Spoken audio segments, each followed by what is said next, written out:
And it was Jung who helped me to remind myself that I was, by upbringing and by tradition, always a Westerner, and I couldn't escape from my own cultural conditioning, and that this inability to escape was not a kind of prison, but was the endowment of one's being with certain capacities, like one's arms and legs and mouth and teeth and brain, which could always be used constructively.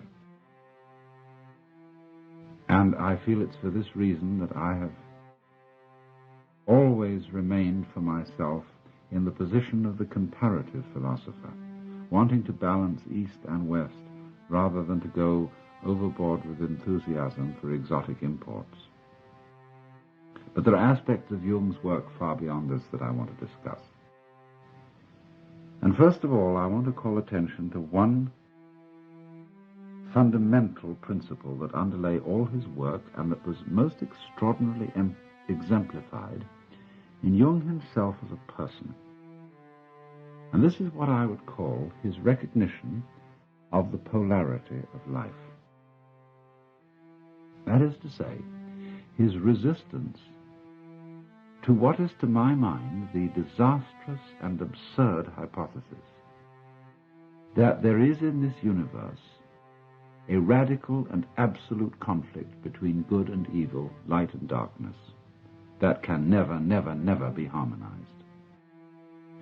This conflict has come up to us in a very vivid way in recent days with the trial of Adolf Eichmann. And with Arthur Koestler's passionate denunciation of any sort of philosophy of life, and he's thinking in mind, he has in mind particularly Eastern philosophies like Buddhism and Hinduism, which so slur the absolute differences between good and evil that in their name one could justify the sort of crimes which were committed in the concentration camps of Germany. And it's interesting, too, that certain people accused Jung also of Nazi sympathies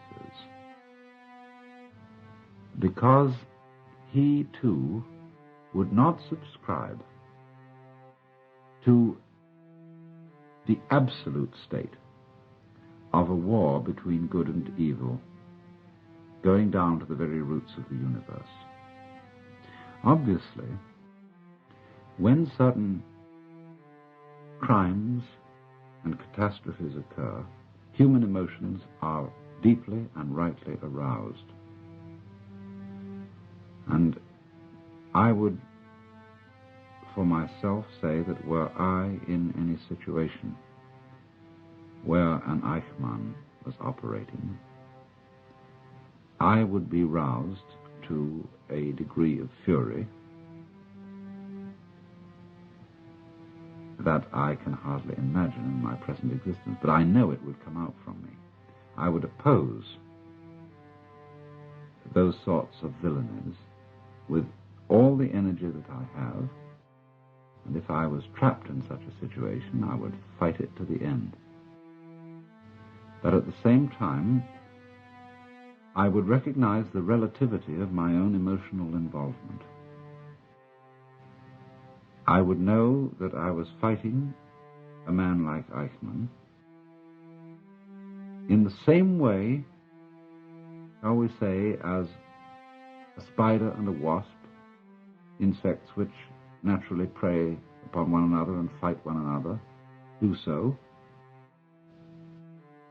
But as a human being, I would not be able to regard my adversary as a metaphysical devil. That is to say, as one who represented the principle of absolute and unresolvable evil. And I think this is the most important thing in Jung, that he was able to point out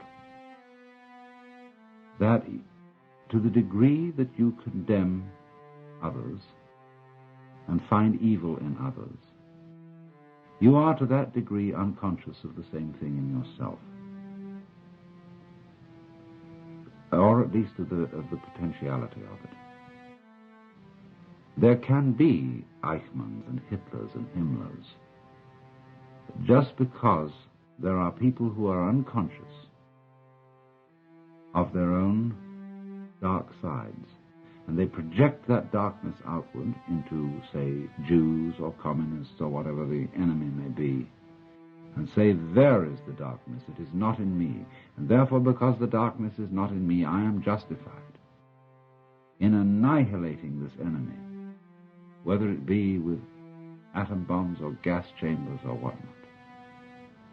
But to the degree that a person becomes conscious that the evil is as much in himself as in the other, to this same degree he is not likely to project it onto some scapegoat and commit the most criminal acts of violence upon other people. Now this is to me the primary thing that Jung saw, that in order to admit and really accept and understand the evil in oneself, one had to be able to do it without being an enemy to it. As he put it, you had to accept your own dark side. And he had this preeminently in his own character. I had a long talk with him back in 1958, and I was enormously impressed with a man who's obviously very great, but at the same time with whom everyone could be completely at ease. There are so many great people, great in knowledge or great in what is called holiness, with whom the ordinary individual feels rather embarrassed. He feels inclined to sit on the edge of his chair and to feel immediately judged by this person's wisdom or sanctity. Jung managed to have wisdom, and I think also sanctity, in such a way that when other people came into its presence, they didn't feel judged. They felt enhanced, encouraged, and invited to share in a common life. And there was a sort of twinkle in Jung's eye that gave me the impression that he knew himself to be just as much a villain as everybody else. There's a nice German word, Hintergedanke, which means a thought in the very far, far back of your mind. Jung had a Hintergedanke in the back of his mind, which showed in the twinkle in his eye. It showed that he knew and recognized what I've sometimes called the element of irreducible rascality in himself. And he knew it so strongly and so clearly, and in a way so lovingly, that he would not condemn the same thing in others, and therefore would not be led into those thoughts, feelings, and acts of violence towards others,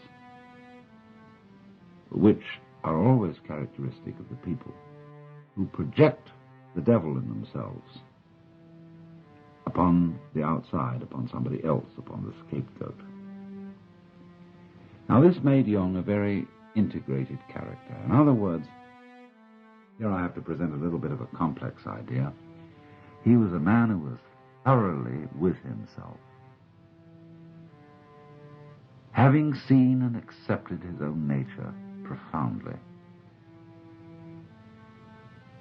He had a kind of unity and absence of conflict in his own nature, which had to it this additional complication that I find so fascinating.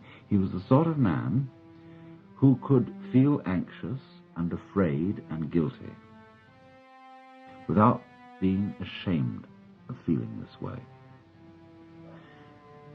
In other words, he understood that an integrated person is not a person who simply eliminated the sense of guilt or the sense of anxiety from his life, who is fearless and wooden and kind of sage of stone. He's a person who feels all these things, but has no recrimination against himself for feeling them. And this is, to my mind, a profound kind of humor. You know, in humor there's always a certain element of malice. There was a talk given on the Pacifica stations just a little while ago, which was an interview with Al Capp. And Al Capp made the point that he felt that all humor was fundamentally malicious. Now, there's a very high kind of humor, which is humor at oneself. Real humor is not jokes at the expense of others. It's always jokes at the expense of oneself, and of course it has an element of malice in it.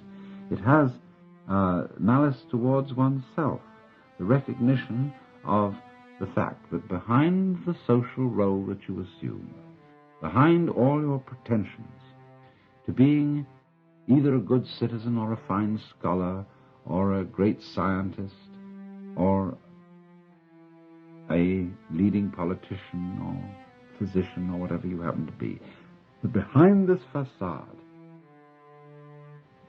there is a certain element of the unreconstructed bum, not as something to be condemned and wailed over, but as something to be recognized as contributive to one's greatness and to one's positive aspects in the same way that manure is contributive to the perfume of the rose. Jung saw this, and Jung accepted this. And I want to read a passage from one of his lectures, which I think is one of the greatest things he ever wrote, and which has been a very marvelous thing for me. It was in a lecture delivered to a group of clergy in Switzerland a considerable number of years ago, and he writes as follows. People forget that even doctors have moral scruples, and that certain patients' confessions are hard even for a doctor to swallow. Yet the patient does not feel himself accepted, unless the very worst in him is accepted too. No one can bring this about by mere words. It comes only through reflection, and through the doctor's attitude towards himself and his own dark side. If the doctor wants to guide another, or even accompany him a step of the way, he must feel with that person's psyche. He never feels it when he passes judgment. Whether he puts his judgments into words or keeps them to himself makes not the slightest difference. To take the opposite position and to agree with the patient offhand is also of no use. Feeling comes only through unprejudiced objectivity. This sounds almost like a scientific precept, and it could be confused with a purely intellectual, abstract attitude of mind. But what I mean is something quite different. It is a human quality, a kind of deep respect for the facts, for the man who suffers from them, and for the riddle of such a man's life. The truly religious person has this attitude. He knows that God has brought all sorts of strange and inconceivable things to pass, and seeks in the most curious ways to enter a man's heart. He therefore senses in everything the unseen presence of the divine will.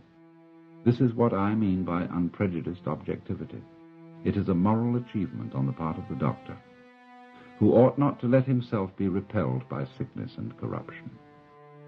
We cannot change anything unless we accept it. Condemnation does not liberate, it oppresses. I am the oppressor of the person I condemn, not his friend and fellow sufferer. I do not in the least mean to say that we must never pass judgment when we desire to help and improve. But if the doctor wishes to help a human being, he must be able to accept him as he is. And he can do this in reality only when he has already seen and accepted himself as he is. Perhaps this sounds very simple, but simple things are always the most difficult. In actual life, it requires the greatest art to be simple. And so acceptance of oneself is the essence of the moral problem and the acid test of one's whole outlook on life. That I feed the beggar, that I forgive an insult, that I love my enemy in the name of Christ, all these are undoubtedly great virtues. What I do unto the least of my brethren, that I do unto Christ. But what if I should discover that the least amongst them all, the poorest of all beggars, the most impudent of all offenders, yea, the very fiend himself, that these are within me, and that I myself stand in need of the alms of my own kindness, that I myself am the enemy who must be loved, what then? Then, as a rule, the whole truth of Christianity is reversed. There is then no more talk of love and long-suffering. We say to the brother within us, Raka, and condemn and rage against ourselves. We hide him from the world. We deny ever having met this least among the lowly in ourselves, and had it been God himself who drew near to us in this despicable form, we should have denied him 1,000 times before a single cock had crowed.